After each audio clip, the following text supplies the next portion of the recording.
Investor, educator, and author Robert Kiyosaki has changed millions of lives all over the world. His book, Rich Dad, Poor Dad, has been on the New York Times bestseller list for over 5 years. We all know that the gap between the haves and have-nots is growing, and Social Security and Medicare are in a financial mess. And just affording to live is getting expensive. So how does a person get ahead financially? The answer is raising your financial IQ and having your money work for you. Here's Robert Kiyosaki with Rich Dad's Guide to Wealth. Thank you. You're very kind, thank you. If I may see a show of hands, I want to ask how many people here were born prior to or before 1964? Please raise your hands. Good, thank you. And how many were born after 1964? Please raise your hands. Good, thank you. The baby boom generation and old guys like me, thank you, young people, for paying for my retirement. I really appreciate it. How many people in this room realize that Social Security and Medicare are kind of in trouble? Good. How many people are not really going to count on it for you? Good, thank you. That's a wise decision. How many people realize that corporate pensions, such as those of General Motors and United Airlines, are in trouble also? Good, thank you.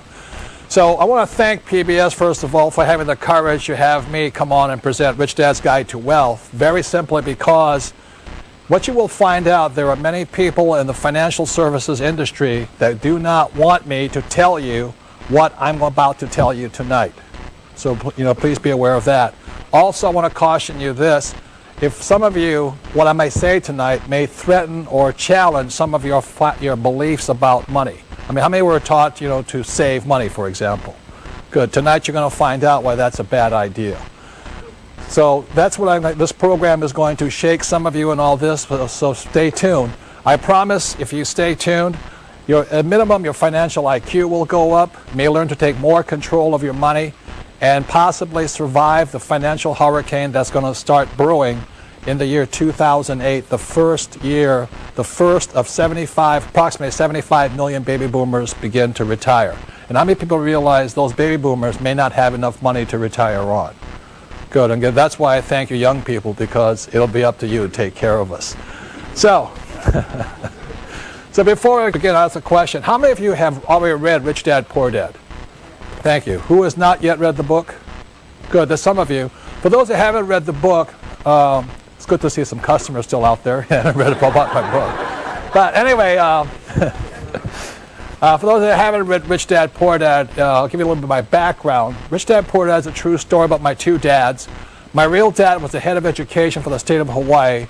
Very smart, hardworking, great guy. It's a PhD, and he also ran for lieutenant governor of the state of Hawaii. So he's a great man.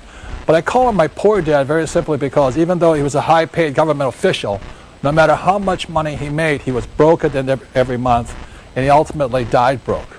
So obviously money doesn't make you rich or poor. It's really education that does.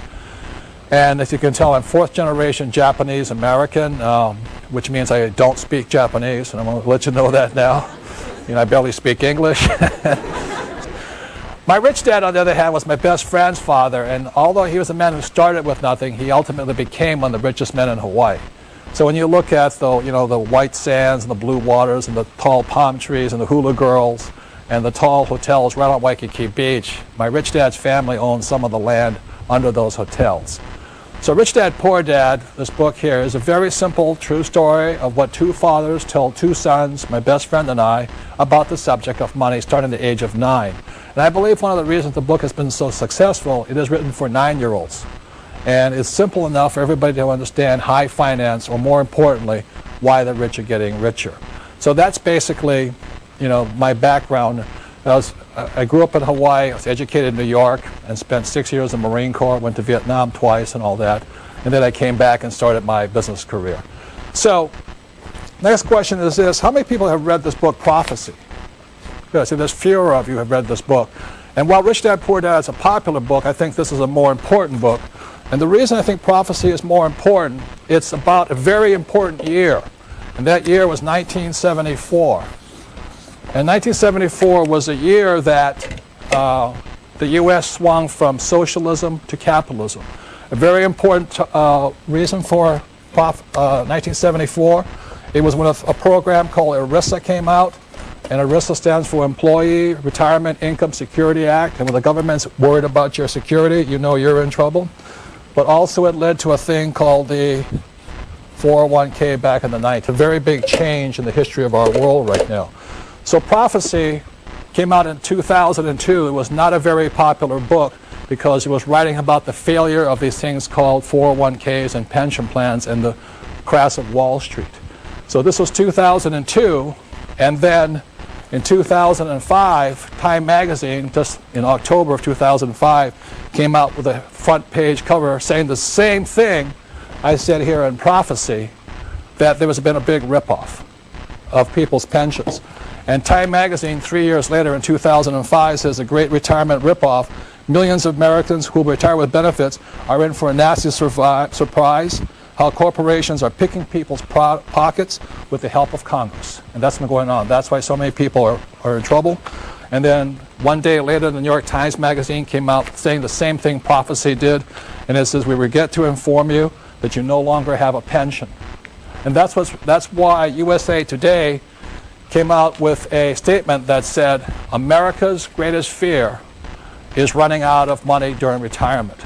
And that's what this program is about, is why we have this problem right now and why so many people may be financially wiped out in the financial hurricane that's hitting us, and also hopefully what you can do about it so that you may be able to save your friends and family.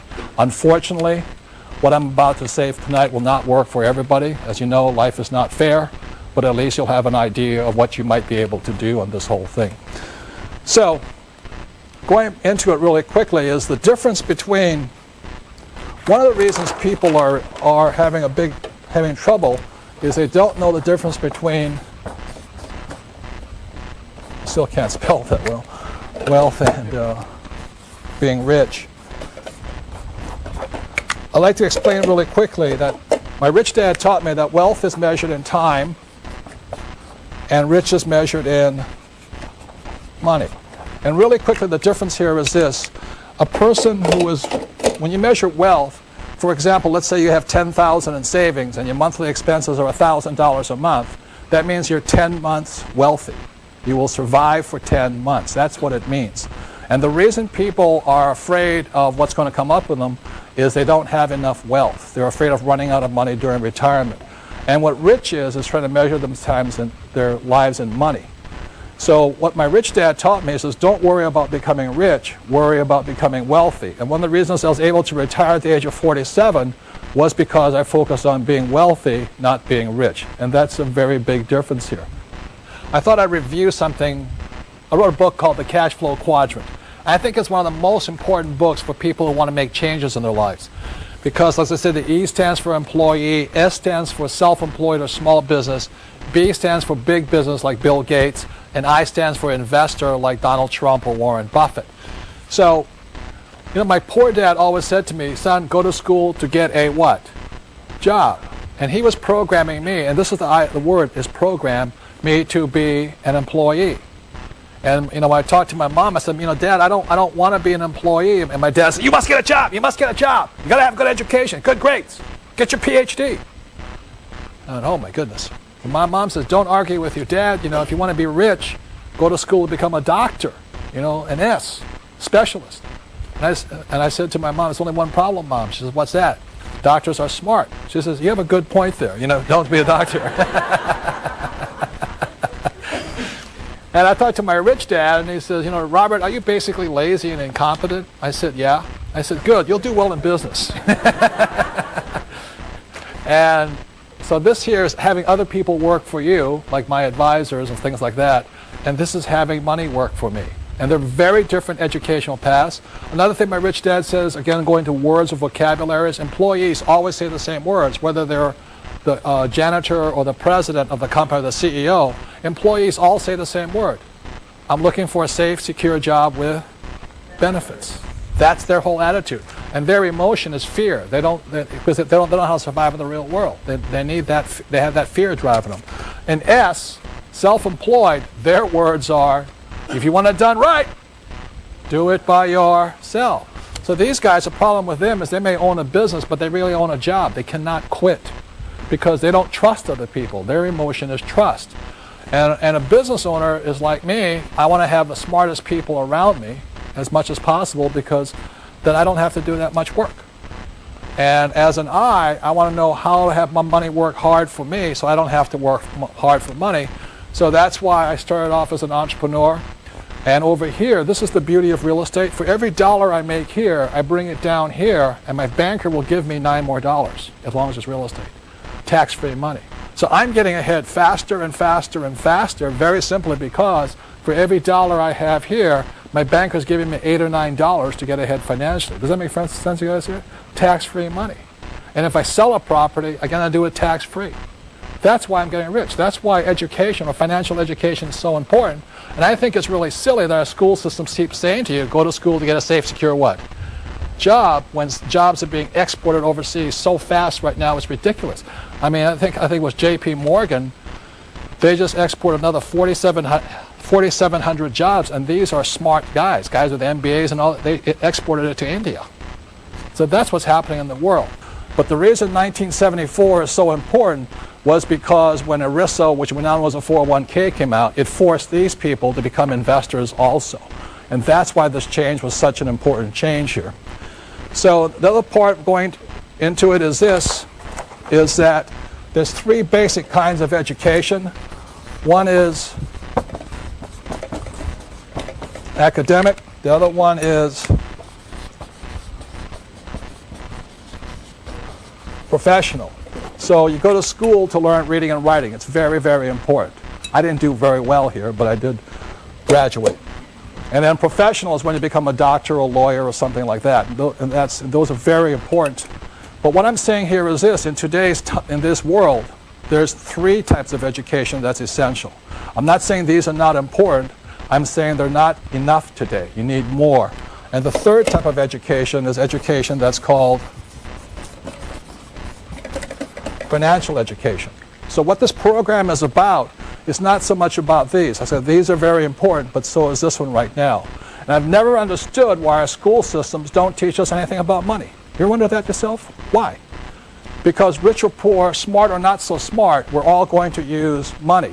And it's because our school systems don't teach us much about money. That's the reason so many people are having problems today financially. And so I'm not blaming Wall Street or people who are financial advisors. I'm blaming our education system for not keeping up with the changes in time. So what happens because we don't have much financial education at school, we actually learn it from our families. So what happens with poor people is, you can look on the screen over here on the plasma, the poor people tell their kids that the government's going to take care of you. You should count on Social Security, and you should count on Medicare and things like this. What the middle class tells their kids is that they should have a good education, get a good high-paying job, a house, and a pension. What they are passive investors. A passive investor is somebody who turns their money over to somebody they hope and pray is an expert. The poor are non-investors. So the difference between a passive investor and an active investor, and what the rich teach their kids, what my rich dad taught me, was that I should be an entrepreneur like Bill Gates or Oprah, and I should be an active investor like Warren Buffett or Donald Trump and things like this. So in this program, what you'll be learning about is the difference between active investors and passive investors. A passive investor is a person always going around saying, I have $25,000, I have $25,000, what should I do with it? And the first thing I say, if I were you, I would keep your mouth shut, you know? Because if you go around telling people you have $25,000 and you're a moron, somebody will tell you what to do with that money, and they're going to tell you, give it to them. Does that make sense to you guys here? So that's what this program is about, is so that at least you can tell the difference between a good financial advisor and a bad one. Because if you don't know what you do with your money, somebody else does. So when we come back about financial education and the secret words that can change your life. Thank you.